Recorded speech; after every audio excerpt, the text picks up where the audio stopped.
Carl and Brendan here from Games, Brains and Head-Banging Life, gbhblofficial.com for sure. And we're back after a couple of weeks off due to real life stuff. Me going away for a week and then just not being able to hook up because of work and shit. We're back, battle reaction time, looking ahead as well. And it's Brendan's nomination. And to be honest, he said the artist's name and I went, really? Is this going to be a battle? But truth be told, I don't listen to a lot of this and I probably only really know the hits. So you've seen the title, but Brendan can explain why he's chosen this. Yeah, so I like David Bowie. I don't know, a lot of people who I know who know me are surprised that I do, but I don't know why they're surprised, because David Bowie is, like, personally massively accessible and very, very cool. Was quite ahead of his time, or quirky for the era and everything like that, you know. And a lot of people my age kind of grew up hearing David Bowie songs. Do you know what I mean? Like, whether it was, I think probably my first experience with David Bowie was Under Pressure with Queen, which was the first time I heard him, and his little section in that song's the best part of, like, it's a great song, but it's the best part of the song. Like, it's wonderful. But I would class myself as like a pretty huge David Bowie fan, you know. I would like to think I've listened to pretty much everything he's done. I've got, you know, well, pretty much his whole catalog, which is a pretty extensive catalog. On my music player, and you know, but like you do with your favorite bands, I have favorite songs. Not the problem with David Bowie, but the thing with David Bowie is it's quite hard to find a song that wouldn't be deemed as well known. Because while he does lesser well known songs on his albums and all that, like, because of who he is, like, even his lesser well known songs have like 5 or 10 million views on videos that have been up a year. You know, it's David Bowie at the end of the day, so people check it out. And this has long been my favorite David Bowie song, Sound and Vision. It's positive, it's uplifting, it's quirky, it's quite summery, I think. Doesn't, like a lot of David Bowie stuff, lyrically doesn't always like necessarily hit like home with a deep dark message. In fact, it's sometimes very, very odd. But it's a nice short little pick me up perky song. Okay, so truth be told, I don't think I know this. I might when the music starts, I don't know, but I'm not that up on a David Bowie catalog. I know the hits, the obvious tracks, the ones everybody knows. I would never use the word fan in my context. I respect David Bowie because of who he is, who he was, should I say, and the body of work he did, and obviously serves as inspirations. I think, like I said, what you said, anyone to be surprised that you might like David Bowie, you're right, that's just a bit stupid, really. And what they're doing is going on the basis of, well, you like heavy music. And it's like, yeah, but I would see a link between, say, David Bowie and someone like Faith No More, for example, like a link there. Or even into like the glam side of things, you know, like the kind of heyday of the 70s and 80s sort of glam stuff. You know, you look back at the Ziggy Stardust sort of days and things like that with David Bowie, you know. The problem is like often David Bowie's music is often overplayed, but also there's that section that kind of screams at me that David Bowie is the best artist ever and stuff like that. And I massively disagree with that because of my personal taste. And you know, those people are quite loud. And like, you come to Christmas and it's like, oh yeah, one of the greatest Christmas songs is this really horrible Drummer Boy song and David Bowie's in it. And then you always get stuck sitting next to someone, or someone goes to, you know, why he looks like that? It's because he was coming off drugs. And like, yeah, that's like a well-known thing. Stop telling me like it's a fucking gotcha moment, you know, that shit. So these are the kind of thoughts. But like, as an artist, it's somewhat, how can you not respect it? Yeah, I won't be doing any of that. I just like him and I like his music. I think he is, to me, and I'm sure to a lot of people, and I'm sure even to you, like even from the respect side of things, like a true icon of music.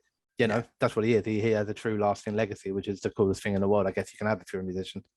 Yeah, I always thought David Bowie was cool. You've just used the word cool as well. Yeah. And, you know, David Bowie, Ziggy Stardust, even back then to what he became as an older sort of gentleman, he oozed cool to me. Yeah. All right, let's do this then. In 3, 2, 1, go.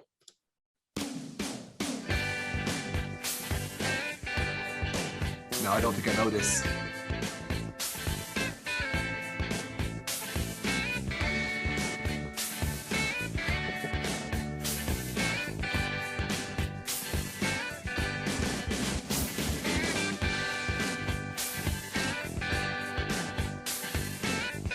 I find it quite uplifting.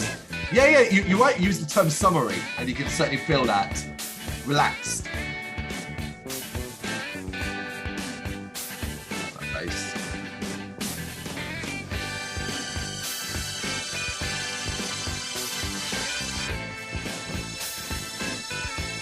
I'm a sucker for synth, so.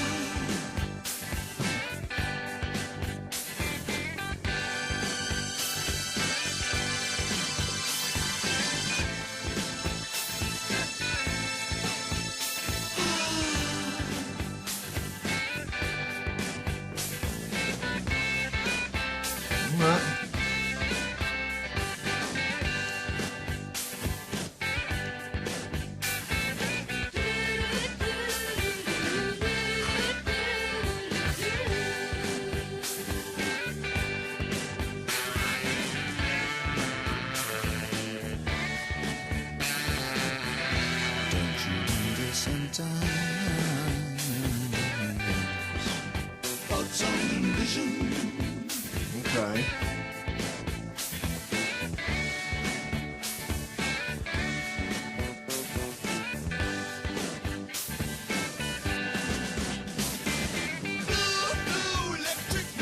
That's the color of my room where I will live.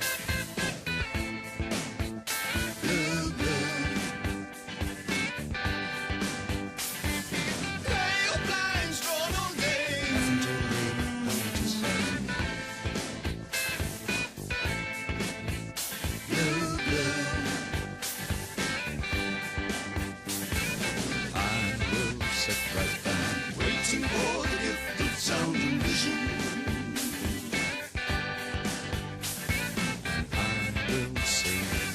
Waiting for the gift of sound and vision. Drifting into my solitude. Over my head, don't you wonder sometimes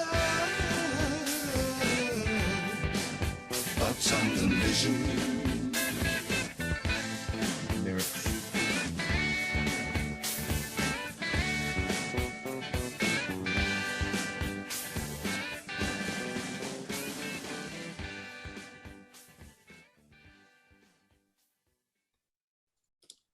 Short and sweet. Yep. Yeah, absolutely. For the best as well, you know. I was reading the lyrics, ended up pulling up the lyrics to sort of see if I could make. Mind you, I didn't need to. It's quite clearly sung and spoken. That I probably could have picked all of that out anyway. But it makes no sense, to be honest. Most of it, you know, like it's not like it's there's no story being told here or something like that. It's very much a funk song to a degree as well. You hear that as well, like you get that I don't know if it's a double bass he's using or it's just a standard bass, but that deep dum dum dum, you know, bass sound, which I really, really like, because I always love when you can kind of hear a bass probably like that in a particular song. Everything you said at the start makes sense. The sort of summery vibe, it's got very relaxed. You could certainly mellow out to that, but I could also sort of see it being played at like a picnic or a party, that kind of thing, but it's out in like a pub garden, that kind of thing. I'd imagine I would imagine this is a track that's covered a lot, because like you can I mean, it's actually being cut. I know you don't generally watch terrestrial TV, but I don't know what it's for and I don't care what it's for, but I know I noticed the other day there's like an advert out at the moment for some fucking huge brand, and it's using a female sung kind of slowed down version of this. So like even most recently, you're right, it's being covered. Of course it is. Of course, they love doing the slow down, breathy covers of a song that's normally got a bit more pep and energy. Because that's the thing, well, the diss track doesn't have like balls of energy, but it's got enough groove and little funky little dance. Like you could picture that kind of, like the fact it came out, I checked the date because I was interested as well, 1977, off the album Low. So you can kind of sort of see that sort of dancey sort of in these sort of 70s outfits dancing along to this at kind of a festival, that sort of thing. Totally makes sense. A little bit weird, of course, as well. I mean, that's an element that's a little bit weird. And mainly when it comes to sort of vocals, there's the first early portions where it almost sounds like synthesized moans to a degree. Sort of then drift away to when he comes in and the different vocal styles that kind of works more. I'm speaking in a lower tone voice to the kind of more recognizable David Bowie high, but without going high, that kind of thing. Because obviously I think his goal here was to keep it very relaxed sounding. So obviously there's no reason to be hitting the highs. I like the sort of repeat of sound and vision and how that's used in the lyrics and stuff like that. That adds to it. The guitar melody, it's a little bit like jarring in that it's quite sort of sharp and jangly almost to a certain degree. But again, I feel like that was probably how it was supposed to be. And I quite like it because it's not the same notes all the way through. Like No. there are a couple of changes here and there and It's stuff the like changes, that. and like you said, like with the layers as well, because it'll maybe fade the guitar back just a little bit to let the bass do a bit of work, or then like you do have the actual sort of synthesizer come in over the top of it for a bit.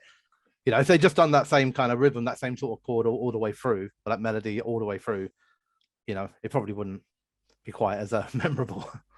No, as well. But you mentioned it there as well. I almost forgot about that. The brief bit of synth, you know, I love that sound when it's utilized, the music and utilized well.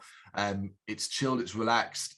There's really nothing like bad to sort of say about it. I wouldn't like be like, oh, I love that, and that's like amazing, I'm going to change my life. But it's more of one of those where it's like, all right, cool. If I ever hear that again, I'll be like, oh yeah, this is David Bowie, and I recognize it now. Like it's that. Like, oh yeah, I know this one. yeah. People are gonna be like, oh, this isn't one of his like more popular songs. And I was like, yeah, I know it.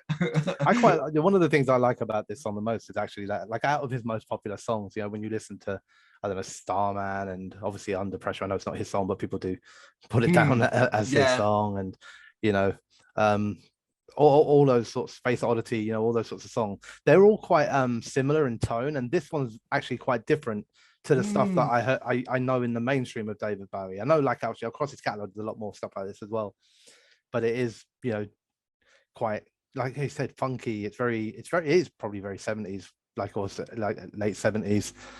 And obviously, you know, the other thing with it, like, you kind of credit for, it's David Bowie, but obviously David Bowie's not playing every single instrument there, so he's obviously got a great band with him as well, you know.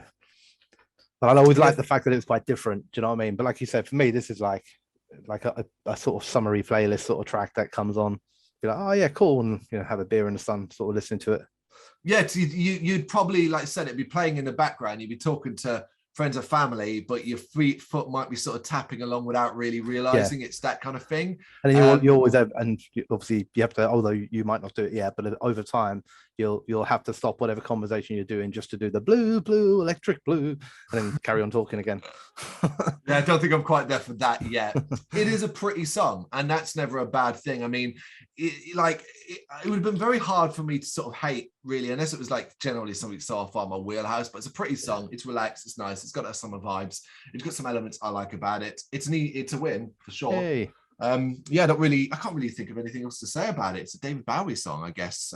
Saved yourself from the wrath of the internet there by not dissing David Bowie. Yeah, maybe that did briefly enter my head, where it was kind of like, oh man, if I don't like this, then it's gonna be fun to be arguing why I don't like it. Because I feel like as well, if you say you don't like a David Bowie song, you'd probably get a lot of fair people that give you the old why and have demand you explain yourself. And it's like, no, he's got like 10,000 songs. Yeah, I don't like this individual one. What do you reckon, though? You know what to do. Drop us your thoughts in the comments. Thank you very much for watching. You can check us out on gbhbl.com, as well as on Facebook, Instagram, Twitter and Tumblr. Go to Patreon to help us out over there. That's patreon.com/gbhbl, as well as Big Cartel, where you can find some of our merchandise. We have a podcast running on SoundCloud and Apple Podcasts. And of course, if you like this video, do us a favour, hit the subscribe button and help the channel grow. Games, horror and heavy metal. What else is life for?